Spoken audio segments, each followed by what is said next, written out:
I was around 12 years old when I decided I have to have a dog.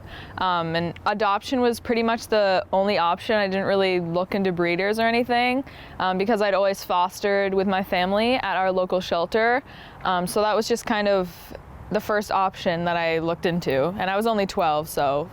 Well, I went on to the Facebook page of the rescue group that brings dogs down from Mississippi to where I live. And I stumbled across this one dog.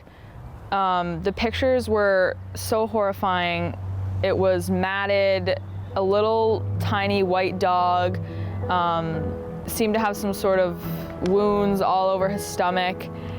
And I kind of read up on the story that was on the post, and it turns out that there was a chain embedded in him, and they found him in someone's yard with this chain just embedded in his stomach. And I remember, I was young, I was 12 years old, and I remember thinking, how could someone do that to an animal?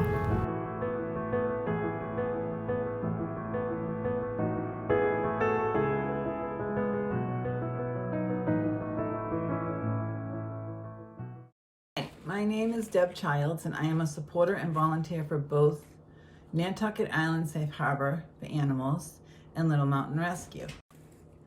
I have fostered many dogs and helped rehabilitate others.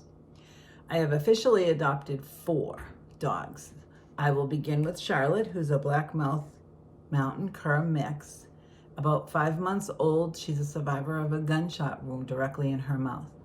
Next is Clara, who was just an unwanted street dog. Next is Chino, who is a hound beagle mix who was actually a foster fail, whose fears were large. Next is Rickton, a large shepherd mix with many fears as well. So this dog had been at the rescue in Mississippi for quite some time just because of all of his wounds and stuff had to be healed, obviously, before he came up. And then he was also attacked a few times by some dogs that were also at the rescue. So it did take him a while to actually get to the island. So after several months of treatment and rehabilitation, this little dog finally came up to the island, and I remember going to Nantucket Island Safe Harbor for Animals, and he was coming over on the boat. They brought him to the yard. And I just remember when I first saw him that I have to do everything I can to just help this dog. Adopting an animal like this taught me so many different things, but mainly to never give up. You know, this dog went through so many different things. It was given so many different chances at life, and that just kind of taught me that there's always a second, third, fourth chance, and it's never too late to turn your life around.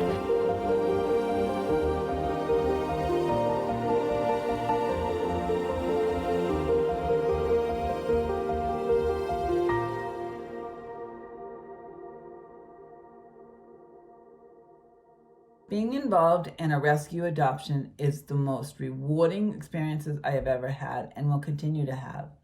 When that connection is made for me, there are just no words. It is so heartwarming. That kind of goes for all adopted animals. You know, they have their story, whether it be super traumatic, like my dog, or just simply they were just surrendered to the shelter. You know, but I think there's definitely a huge connection that happens that's very different from getting an animal someplace else. You know, you're saving this animal, but the animal also saves you.